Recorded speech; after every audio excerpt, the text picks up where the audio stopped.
What we have noticed is that the bone which is right under the nose, this ANS part, and the bone which is in the back, where this maroon bone is, so that bone fuses the first, while the bone which is in the very middle, just because there is a lot of forces that concentrate in this part of the palate, and that is one of the counter forces of the skull.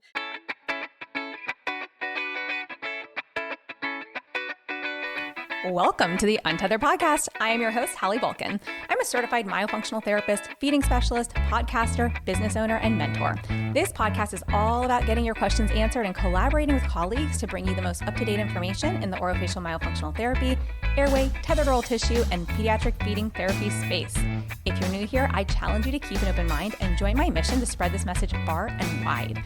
If you've been around since June 2019, thanks for being a loyal listener. As we jump into today's episode, remember to listen with correct oral rest posture. Tongue up, lips closed, teeth apart, breathe through your nose. Let's get started. Quick disclaimer, all information, content, and material of this podcast are the opinions of the speakers and is for the informational purpose only and not intended to serve as a substitute for the consultation, diagnosis, and/or medical treatment of a qualified healthcare provider. Hi, and welcome to episode 333 of the Untethered Podcast. Today we have Dr. Koval rejoining us. Dr. Koval is a leader in airway orthodontic treatment, being the top MARPE MSc provider in Florida. She's a researcher with more than 30 published articles and a book chapter on T-scan digital analysis in orthodontics. She graduated from Boston University, GSDM, in 2020 with magna cum laude, and she's received her Master of Science degree in orthodontic specialty in 2010. Svitlana, welcome back to the podcast. Oh, thank you, Hallie, for having me here. It's the second time we're here together. Yes. I'm excited. And now at this point, because the first time we recorded, you were not seeing the girls yet, right? And so now you've actually had my girls in Appliances with you, and they're having phenomenal results. I'm so excited. So yes. Yeah, I enjoy working with them, and I love the results that we got. We did maxillary expansion for both of them, and then we got around 5 millimeters of bone separation. That's cool. That's a lot. Yeah. Yeah. And a lot of people know it's like not the first time they've had expansion too. And so I've had a lot of people comment lately though on their like photos online. They're like, wow, their smiles are so wide. And I'm like, I know. It's so exciting. That's the best. That's my favorite part. Yeah, it looks so good. So good. And they've been really, really diligent about like wearing their Invisalign. They're so good about it. We've only had one end up in a trash next door, but we just jumped to the next tray. It was fine. So no, they've been really good. And they even are really good at this point being like, oh, like it's Tuesday. I have to change my appliance. And I'm like, I'm so glad you guys remembered because I'm jet lagged and totally forgot it was Tuesday. We underestimate how diligent they can be. Yes. Yeah. Yeah, it's 7 and almost 10. It's incredible. So I'm very proud of them. And it's definitely very cool too. Now that we're like a little further along in their Invisalign journey for their lower arch, I'm seeing like the shape of the Invisalign and I'm like, wow, it's so much wider already. And like we're on tray 17 maybe out of like 27 at this point. And it's very, very cool to see like the growth and the expansion that they're having just from the Invisalign trays. Exactly. So we also there's like a notion that Invisalign is just for moving teeth and you cannot really develop the bone. So it really matters how you plan and design your appliance, and you can actually promote this bone growth by remodeling on the bottom arch depending on how you activate. It's just like using the canvas and the paint in different ways, right? Yeah. Yeah. No, it's very cool. And like I said, they've had other expansion. We've had some results in the past with expansion, but nothing like to this degree. And it's just very exciting because I'm like, I know their airways are open. And also very interesting, Lily had developed this chronic cough and we were just in Italy for 3 weeks and the cough went away. So now I'm like, I don't think this is airway related. I think this might be like, we need to test the house for mold. We need to look and see what the allergens are in the environment, other things that could be causing it, because for a cough that she had for like 5 months to just go away a week into being in Italy, I was like, something else is going on here. But also I think I was able to be more, not aware, but like more sure, if you will, about that, like this is something more external because of all of the internal work that we've done and knowing that we've grown the airway and knowing that, they're pretty healthy all around. So anyways, next step on our journey. This change in the environment just to for us to understand that these things are related, and when combined together, that gives the huge result, huge change for a child, for a growing Yeah, up. absolutely. And so now everyone's like, okay, Hallie, like we keep hearing you talk about MARPE. And I'm like, I know it's my turn. And I, as a kid, I had your regular palatal expander, your RPE, followed by braces. And then I had permanent retainers, upper and lower, that I was told would fall out by the time I was 20. And at age 30, I asked my dentist to take them out because I was having a really hard time cleaning, especially below my lower central incisors. And so they did, they removed it, and immediately my teeth started to shift. And I was like, oh no. And so then, fast forward to getting into the myo space and realizing why that was happening Of and course. treating myself. And, then I went into DNA Vivos, which I feel like got me some space. But what I've noticed, because I had the nasal surgery I had in April of 2022. So I had the septoplasty and nasal swell body and turbinate reduction. Ever since then, I've had this like post nasal trip. And it happens more in like recycled air environments, like if I'm in the car, if I'm on an airplane. But it can really happen anytime. There's other triggers too. But it's been chronic. And, I can kind of manage it with like clear nasal spray, and it's not perfect. If I don't use it, it comes back. So, I'm like, okay, this is something that's more of a Band-Aid fix at this point. So I'm like, I don't know if something shifted with the structure of the nasal surgery that's like triggering something. I don't know. So part of me is curious to see if that changes going into MARPE. But one of my big reasons for the MARPE was, as you and I discussed, was like the spatial asymmetry that I have because the left side of my maxilla is turned like inward, which has been the case for a very long time, like pre, DNA Vivos expansion. And honestly, I don't think I've gone back enough to even look to see like how long has it actually been there? Has it been there my whole life? Did it start at a certain point? I really don't know. But I do know that our goal with the Vivos DNA was to try and, unlock that bone. And I was working with like a PT who is trained in postural restoration and manual counterstrain and all this other stuff. And, we just kept talking about like how locked up everything was, and it just wasn't budging. And so part of me is excited to actually like split the suture line and get that part of my facial structure hopefully in the right place, because my lower jaw looks like it deviates a lot when I speak. And we started to notice that my like lower jaw was actually not off midline. It was because of the maxilla that my lower jaw is now having issues.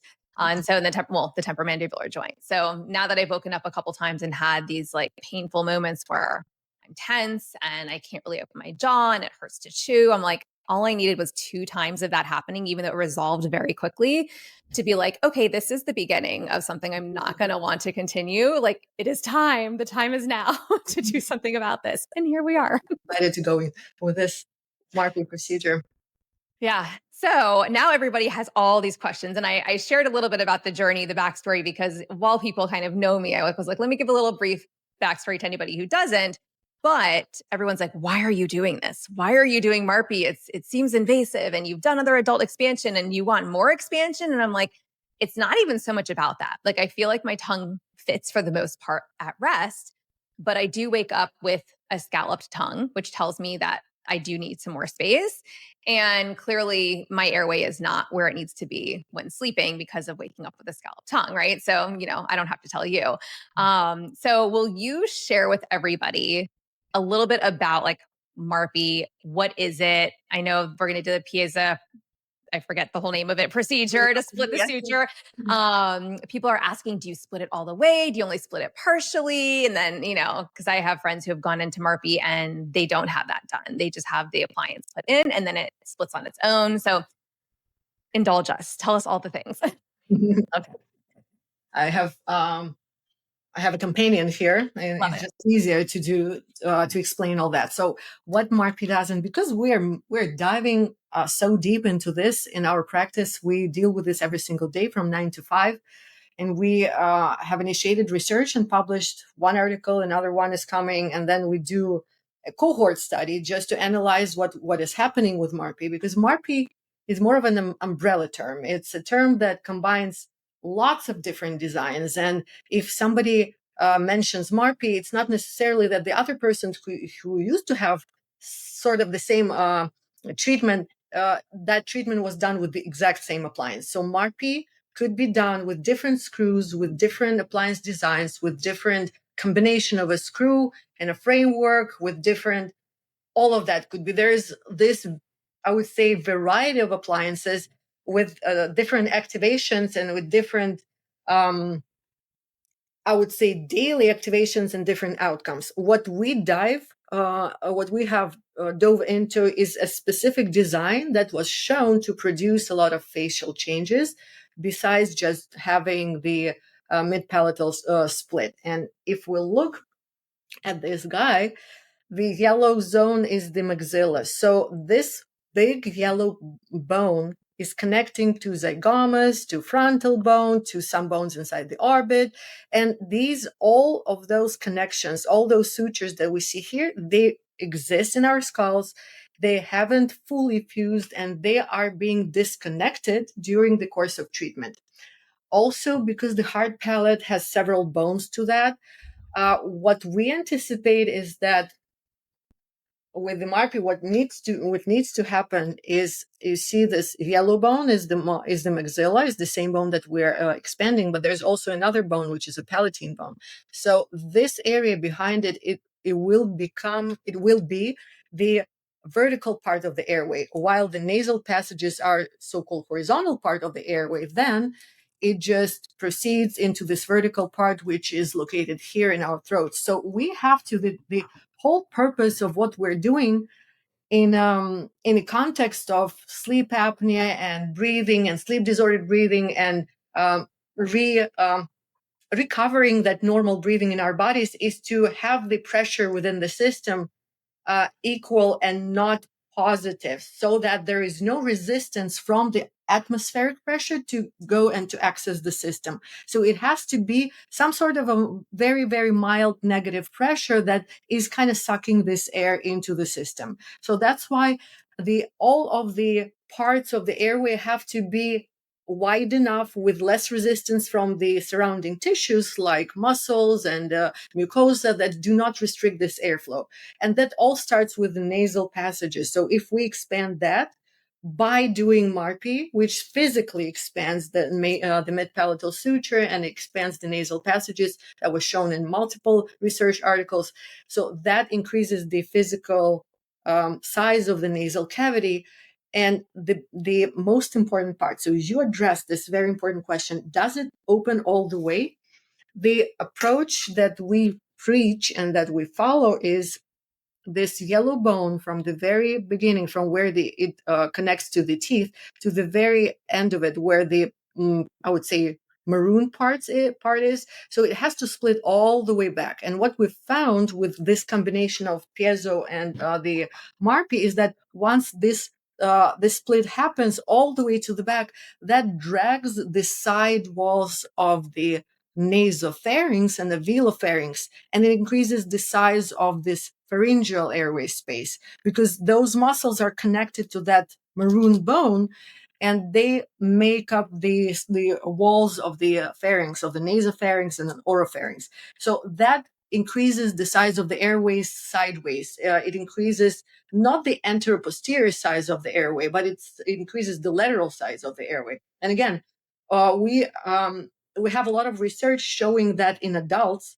the benefits of so-called mandibular advancement, the appliances that are used to treat the sleep apnea, they increase the lateral size of the airways rather than the sagittal. So what we are used to measure as this linear AP dimension is not something that needs to be measured, because that doesn't change much. What changes is the cross-section and the volume and the lateral size. This is what gives more room for the air to pass through the system. Okay, that's interesting. So in cases where people are left to split on their own, are they splitting usually all the way back, or are they only splitting to like the point of the maroon bone that you showed us on the skeleton? Usually, again, so that depends on this type of the screw used. In most of the screws used previously back in the days, the split was a triangular, a V-shaped split that ended where this connection, the suture between the yellow and the maroon bone was, and the maroon bone never split it. Now, when we added this piezo, we make sure that it splits all the way parallel in a nice parallel fashion with even spaces everywhere from this point, we call it ANS, under the nose point, from PNS, which is the most posterior point of the palate. So that's the whole purpose, to have a nice parallel and even expansion. Got it. Okay. So then with this procedure, people were asking, will there be, like, because you're doing the piezo, will there be less pressure in the beginning? I mean, obviously there's discomfort when you put any appliance in like this, and to adjust to it and everything. But in terms of that pressure, because you're doing the splitting, is there less pressure? Because I have this appliance, I can tell it Yeah. from my own experience. So I have aligners in my mouth and I have MARPE in my mouth. I have everything. So the appliance, when you put the appliance in, when you do the piezo, that is all covered under the same local anesthesia. So you don't feel the difference whether you do piezo or not. So you're anesthetized, you're numb, you don't feel anything. Yes, you are under some kind of recovery sensation for a day or two.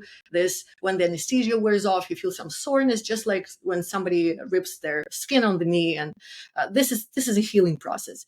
Mhm. After that, when you proceed with the turn doesn't feel like pain or any sort of discomfort. It just feels like a little bit of pressure. You feel it in your face, you feel it under the nose, you feel it around the nose, but it's not like, I would say, a pain or a discomfort. You just know that something is happening. It presses on the surrounding structures, on the bones, and what happens is that this whole midface, this whole yellow area, it just goes forward and outward, and we get more fullness to our face with this procedure, because piezo ensures that it detaches from this red bone, which is right here and right here. The red bone is the bone, which is the sphenoid bone, is the bone of the base of the skull. So when that happens with piezo, that detaches this whole thing, and this slides a little bit forward. So that is being squeezed slightly forward, and we get more fullness to the face because of that. Okay. That all makes sense. I feel like with the kids having just gone through their expanders, they actually would say, so, and it wasn't all the time, but occasionally I would do their turn and they'd be like, "Ooh, like my nose," like they could feel, a little something in their nose. And they'd be like, "Why does it feel like that?" I'm like, "Well, because, we're changing things and things are shifting." And, but they were never like in any significant pain or anything or major discomfort. It was just more or less like recognizing that, like, "Ooh, I feel that, here on my face." And it was interesting. So that makes sense. Like what you're saying sounds very similar to what they were experiencing even. Okay. So I'm trying to think of what else people were asking. So the mini screw, I guess one of the biggest differences versus like rapid palatal expanders that are out there, right, is that this is physically screwed into the palate and helps to split the suture line, which does not typically happen for adults, maybe without the screws in place. Like we're not going to It get the just same doesn't results, happen at right? all. Yeah, Yeah. You should typically like tip teeth if you have an expander as an adult without the mini screws. correct. Yeah. Okay. And then at what age do you feel like most kids can still do like the traditional rapid palatal expander, like not traditional, but like what Lily and Mia have versus needing the screws? Like what's that age tipping point? That's an amazing question. So I usually look at the dental development and the facial development overall, and the teeth retained. Like on average, 10, 11 years old is like a cutoff point when I would rather go with a screw retained appliance rather than the regular expander. Not because the suture is fully developed, but the suture starts fusing, and that fusing is still linear. So it's just a tangent. The two halves of the maxilla, they just touch in linear fashion. The more mature we become, the more interdigitations we develop between the two halves of the maxilla. So that becomes way, way more complicated in an adult. So if I see that a child still retains their baby teeth, the second molars, and even the first molars, which are supposed to be lost by 9, 10 years old, then I feel like we can still try to go with a regular, I would say, pediatric type of expander, not screw retained. But again, the point is not the choice of appliance, but the outcome that we want to achieve. The outcome is the bone split. If we can achieve bone split without the screws, that's perfect. And the bone split that we are looking for at this age that makes a lot of difference is anywhere from 3 to 5 millimeters of bone separation here, where we're just mentioning this nice and parallel split, so along the palatal suture everywhere. That gives a huge difference. And research has shown that with 3 millimeters and up, 3, 4, 5 and up millimeters of separation, of that midline separation, this is what increases the actual nasal passages volume and the airway, the oropharyngeal, nasopharyngeal volume. So we do this not because we want to increase the intermolar width.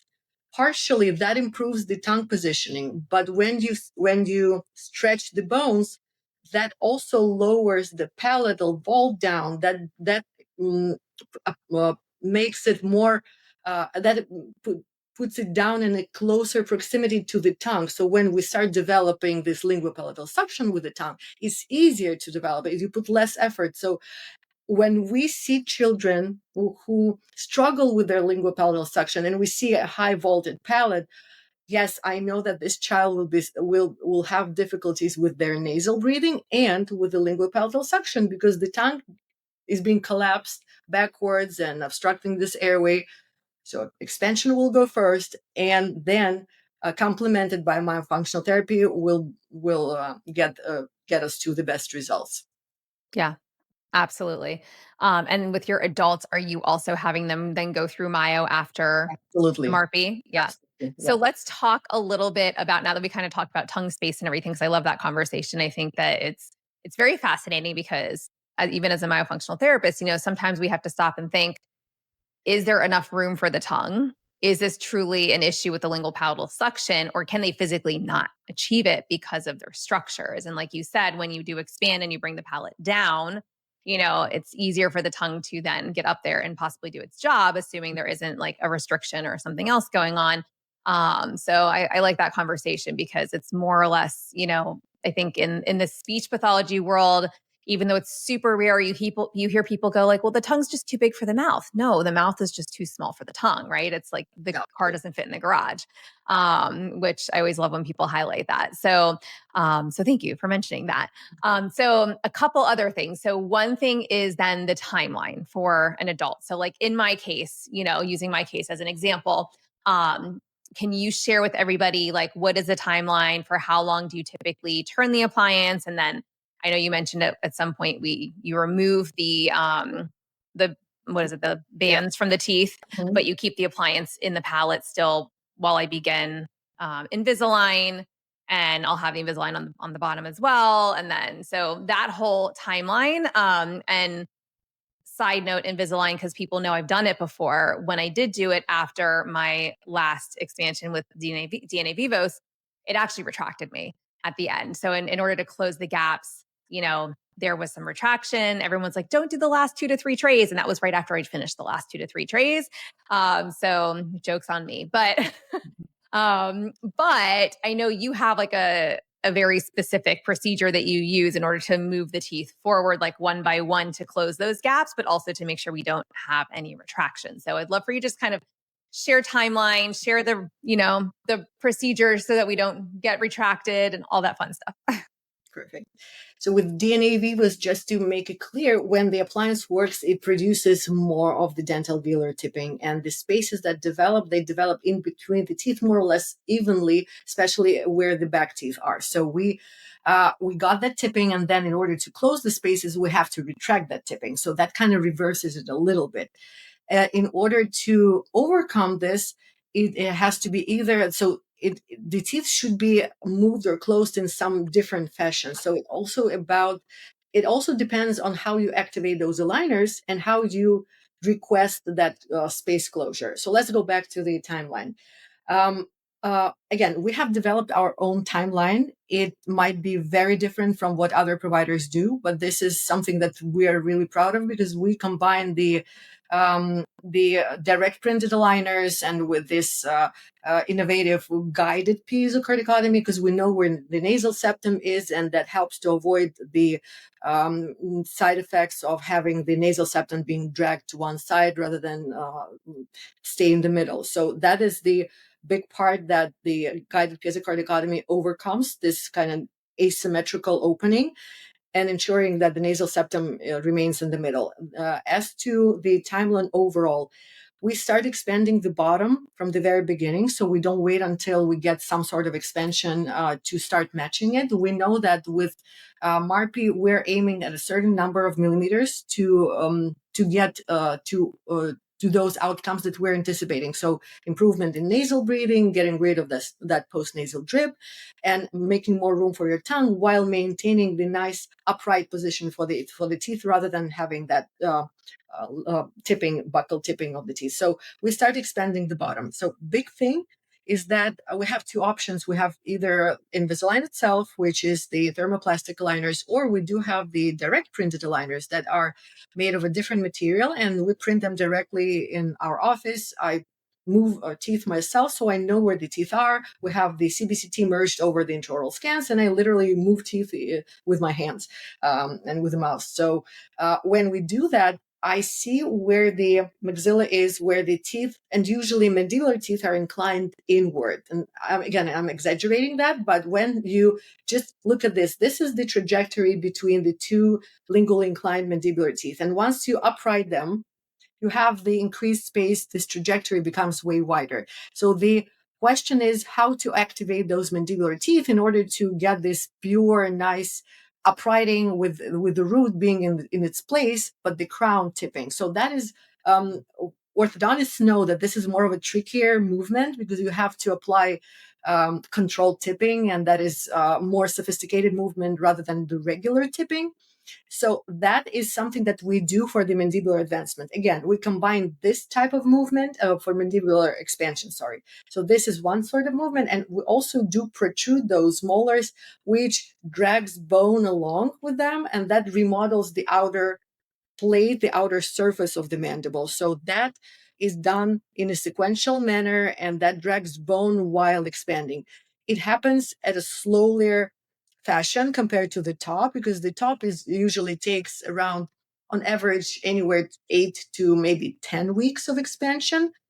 We start with one turn a day, then we can either keep up with one turn a day, or we can slow down a little bit to a little bit uh, a slower rate of expanding. This particular screw that we're using gives only 0.1 millimeters, so 1/10 of a millimeter per turn. So it's very, very slow.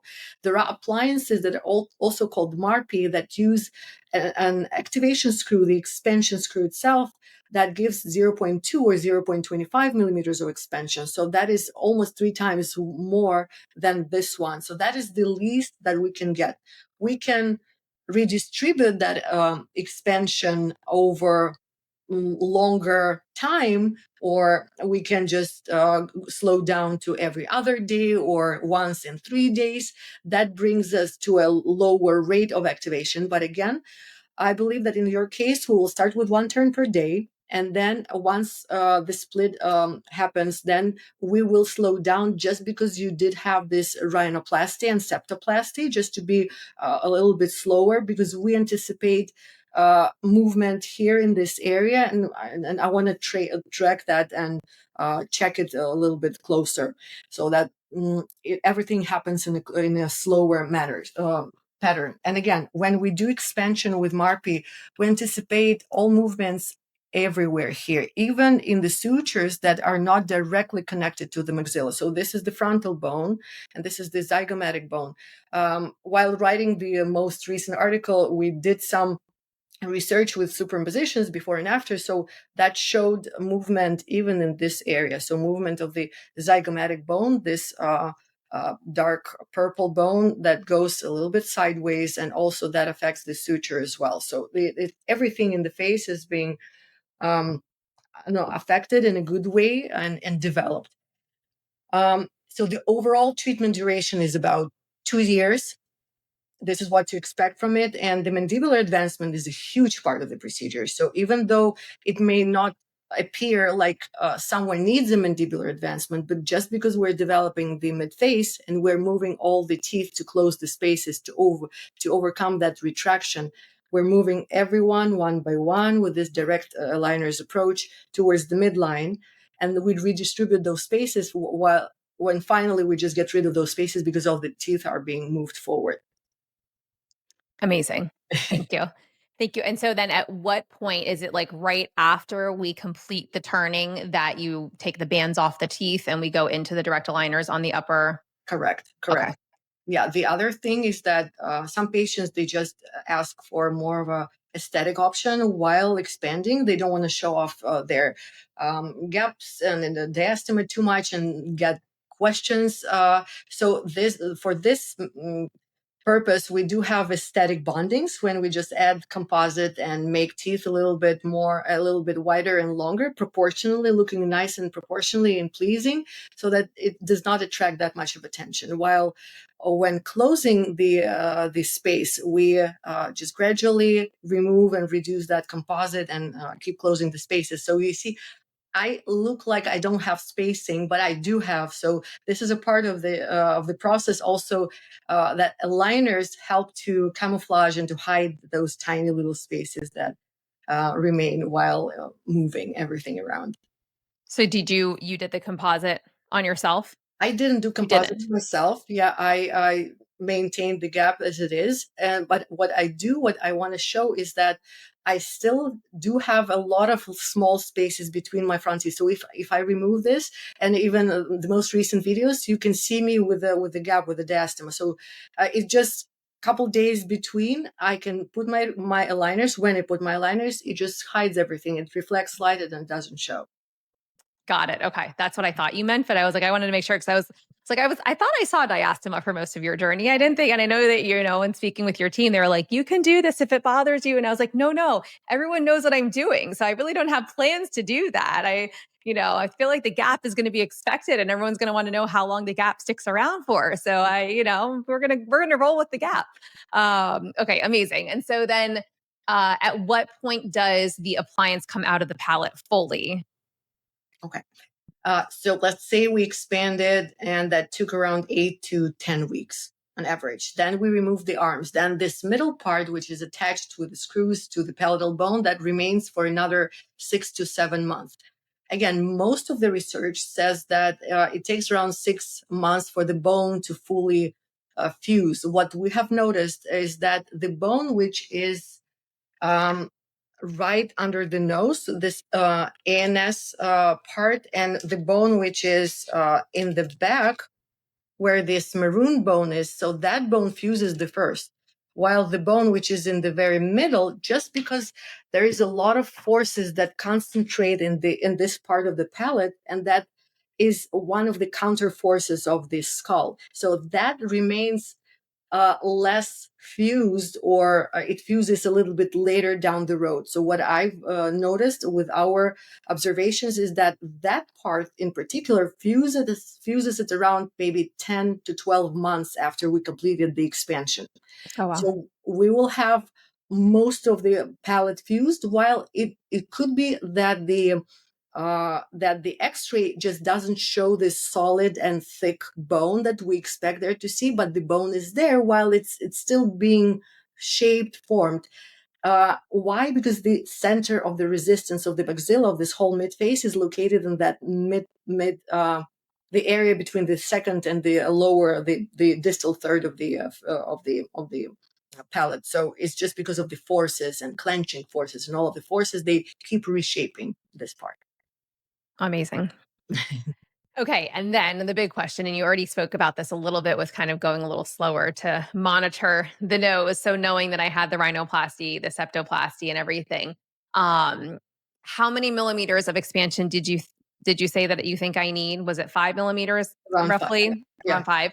And so we're thinking it won't really change the shape too much. Like it will widen things a little. Well, like, what are your thoughts? I know we don't have a magic ball, so we can't say for sure, but. So while the internal structure of the nose, it changes and it increases, so this size between the two walls, but the skin, the superficial part, which is covered with the skin, it doesn't show the expansion itself. So you will not tell that you expanded your nose and it is 5 millimeters wider than it used to be. Why? Because while expanding the internal nasal structure, this outer surface of the maxilla is also pushed forward. So that brings more skin forward. And that kind of annihilates that expansion result by just the perception of more fullness everywhere. So that squeezes the nose, the airway of the nose, this cartilaginous part of the nose. So you don't look like your nose is expanded too much. You just show more fullness and more defined cheekbones, mostly. Amazing. All right. Well, I'm looking forward to that. I know that was like one of our biggest concerns was kind of looking at, my results and what I had done to know if it was even a good idea to proceed with the procedure in the beginning. So yeah, here we are. We're doing the thing. Mm-hmm. Mm-hmm. So now when it comes to MARPE, you've talked about how there are like different types of appliances or different approaches and everything. Does the appliance that you use, like, or the procedure that you use have like a specific name to it that like differentiates it from other things out there? If someone's like, oh, I want what you do, other than coming to you, obviously, like, do you know what I mean? Like, is there like a procedure process, something that's very specifically different?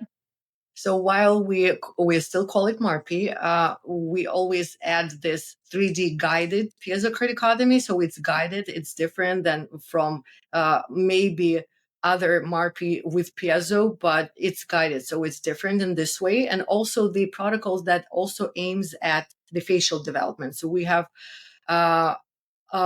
applied for the trademark, which is the MARPE face that produces those positive facial changes, and that shows that MARPE is not only about nasal increased nasal congestion improvement, this subjective symptoms, the resistance improvement, which is the objective, obviously, and it just helps to move the mid face forward and then to advance the mandible. So that protocol is different because we're not retracting anything backwards.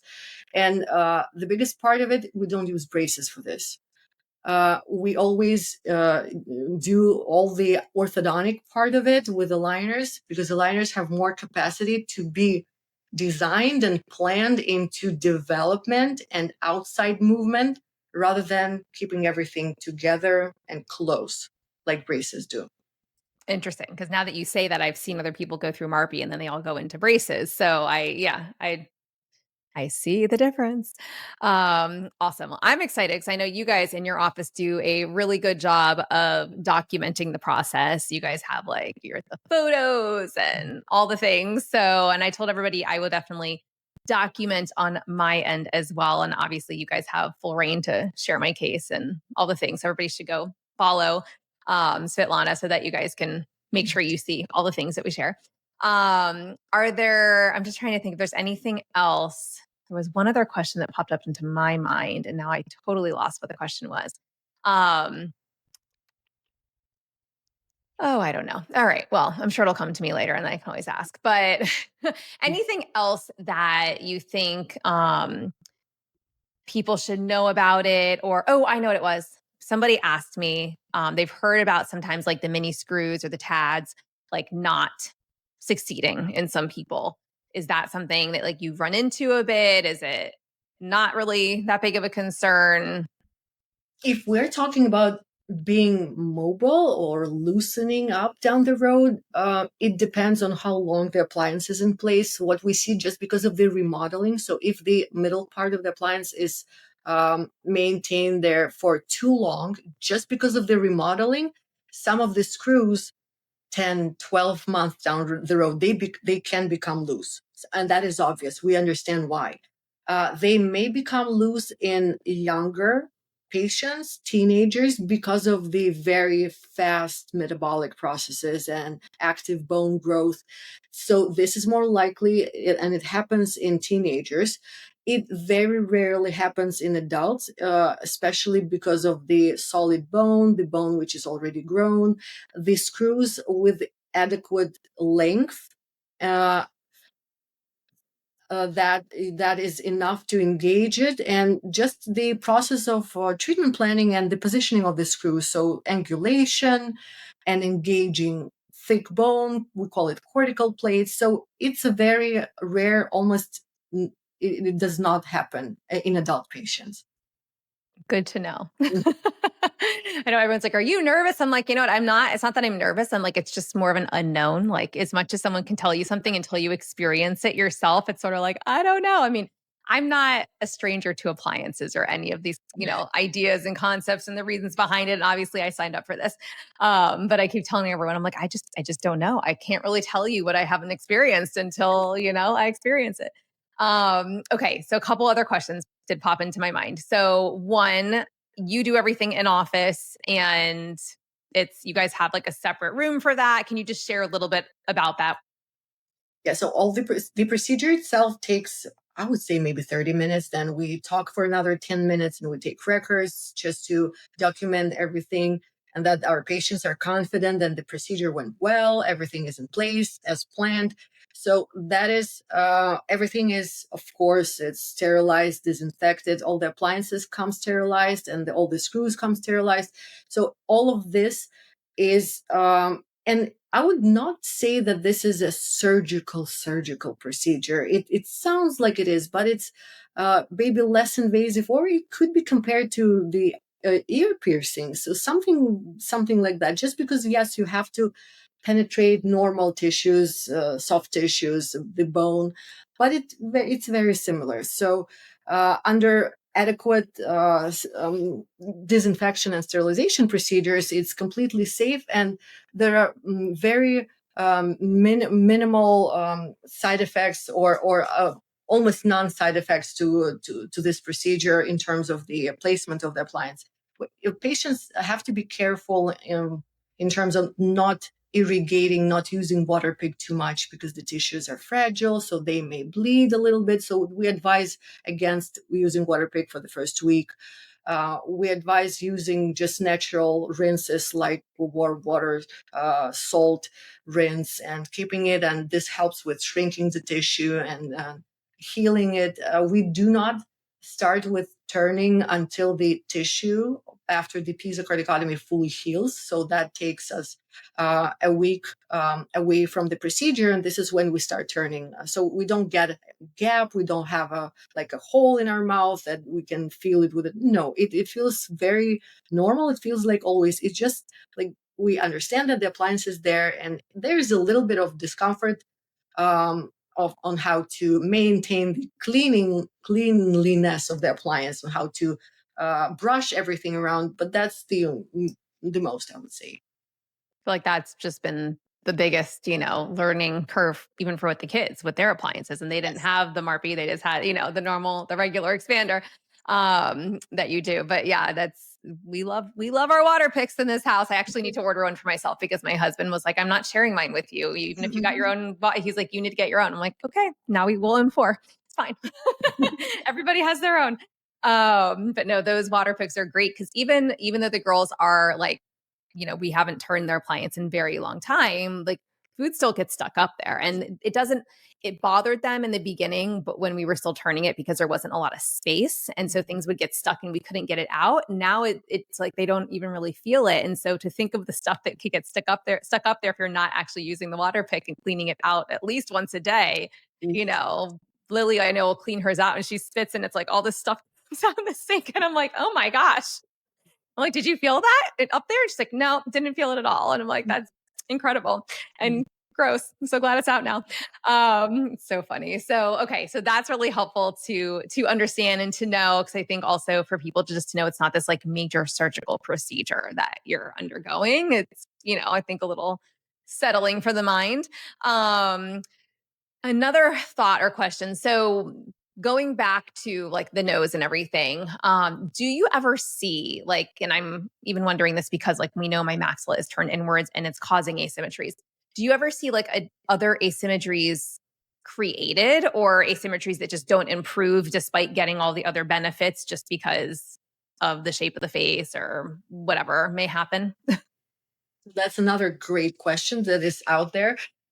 If the asymmetry, so what we've noticed is that when the patient comes with initial asymmetry, so let's say one cheekbone is more prominent than the other, what happens is that expansion tends to even things out. So if one side of the face was not developed enough, that by even expansion, by even and reciprocal expansion, because you're not activating one side more than the other. You don't. You just push two sides away from each other. What that does, that brings the side that was underdeveloped more forward just by detaching from the rest of the bones surrounding it. What also matters is that most of the times when one side seems like it's underdeveloped, it's more teeth arrangement and teeth positions inside this vertical part of the bone, the alveolar process. The teeth angulations, their positions relative to the other side would be different. So that looks like it's asymmetrical, or one side is still underdeveloped, or one side moved more than the other. But this is where this treatment planning with the direct printed aligners comes in. So I've learned so much by treatment planning myself. I have noticed so many patterns in how the jaws split by analyzing every single case. And I have come up to a conclusion that most of the asymmetries are either related to the nasal septum being dragged to one side, or the second thing is that the teeth are located at different angles and they're pushed in on one side more than the other. So when moving teeth, so after MARPE, you have to tackle that more rather than activating teeth in a similar manner, just like braces do. Because with braces, you put a wire that is supposed to bring the teeth to a certain perimeter, to a certain shape, but the initial and baseline angulation of the teeth, they can be different. One tooth can be angulated more, the other could be straight, and then it will be tipping here and it will be tipping this even more. So they will look different at the end, and that will not be corrected. With aligners, we have more control over angulating those teeth. And when you move the root inside the bone, that reshapes the bone, and that can bring more of your skin and lip forward as well. We've seen asymmetric bites when one half of the nose was a little bit wider, one L of the nose, like this part, the corner of the nose was a little bit wider. And when we put the bite together, the nose became perfectly symmetrical because it was not dragged, it was not pulled by the skin, by the bite any longer. So it's a big thing. Yeah. No, it's fascinating though. And to even hear the difference between like what you can do with the aligners versus like braces, I really hadn't even thought about that before. So it's fascinating to hear that. Because people know I'm very, very picky and selective in who I let touch my face. And it took me years to do the nasal surgery, because it wasn't until I moved here and the doctor I went to was recommended that she was board certified as a plastic facial surgeon and ENT. And I was like, oh, and then I saw her work and I was like, oh, okay. I was like, she can touch my face.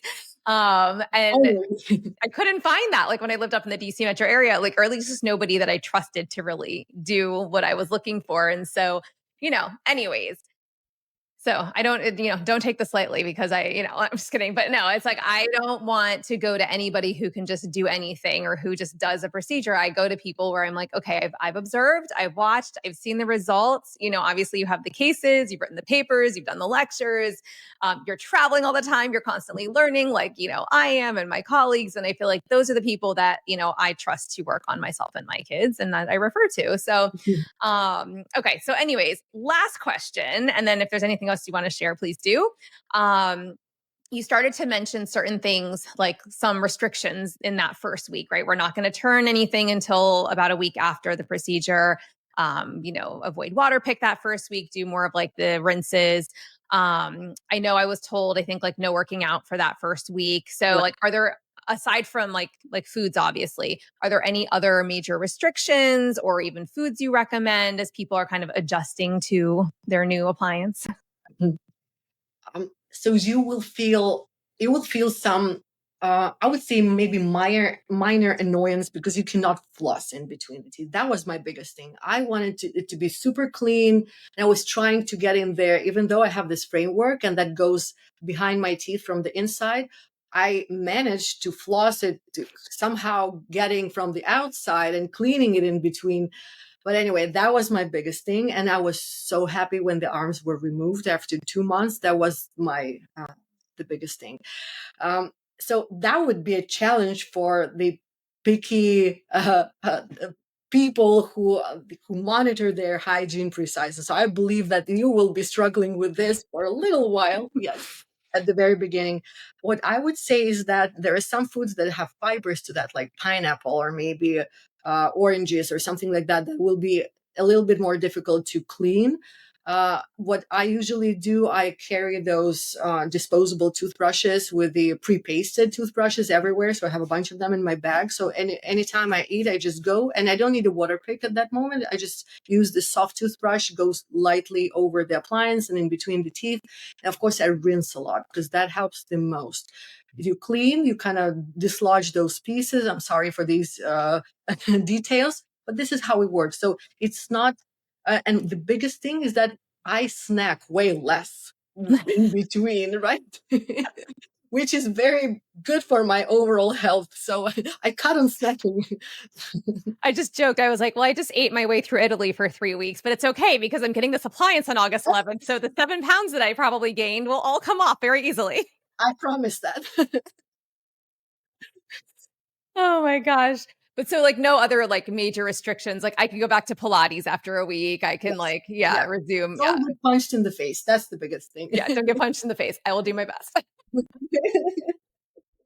Amazing. Well, is there anything else that you want to share about this, or, if not, tell everybody where to find you? I would say that that was one of the biggest things I did for myself, and I'm super happy. Also, I love the way I can breathe after all. It was very frustrating to wake up every morning and to feel congested every time I try to breathe when I'm conscious and I'm concentrating on that. I don't have this issue anymore. So that's the biggest thing. I still have a long way to go with my mandible, with my asymmetry toothpaste. So I'm moving teeth with aligners. But what I can tell is that all the treatments that we offer in our practice is everything I either did in my kids. They all went through that. So we know how this works, and it's human proofed. Mm-hmm. And I also do it on myself because I need to know how it feels to go through all these treatments before I offer it to my patients. Yeah. Well, that's incredible. And I'm grateful for it. My kids are grateful for it. So thank you. So tell everybody, if they're curious to know how they could do a consult with you or where to find you, share your contact information. Thank you for this opportunity. So we are located in Boca Raton. We do have consults by appointments, and we do offer CBCT imaging in our office because that's a big part of the procedure. So the consultation is usually an hour long because this is how much time it usually takes to take all the records and then to discuss everything. And we have a separate room where we pull up all the records and we discuss it together. So you know what's going on with you inside your body, inside your head, and then we discuss the treatment options as well. The office is located on Military Trail. It's 3020 North Military Trail in Boca Raton. And our phone number is 954-54-600-2056. We're very happy to see anyone who is interested in MARPE and developing Airway for themselves and for their kids as well. And you also offer myofunctional therapy in the office too for your patients, right? Yep. Yes. Well, thank you again for rejoining me, for answering all the questions. I think that everyone's going to be really excited to hear about this and then to track my case and see the results. And obviously they're going to be following for the next 2 years. So we've got a journey ahead of us. But in that time frame, I think it'll be cool for them to also see, they can go to your profile on Instagram and kind of go back and see where you started and like kind of follow your journey and just even see facial changes and all the things. So I encourage everybody to go and do that and see some of the other cases you posted as well, because you've got some incredible cases just on your Instagram alone. So thank you for all the work that you do and for sharing all of that and for answering all the questions. Thank you for having me. I appreciate this opportunity. Thank you, Hallie. Thanks for listening to this podcast. If you found value in this episode and want to hear more of these MyoTots airway and feeding related episodes, be sure to leave a review on Apple Podcasts and share this episode on your social media platforms. You can access free resources and all I offer at HallieBulkin.com or pop over to @HallieBulkin on Instagram to get all the latest updates.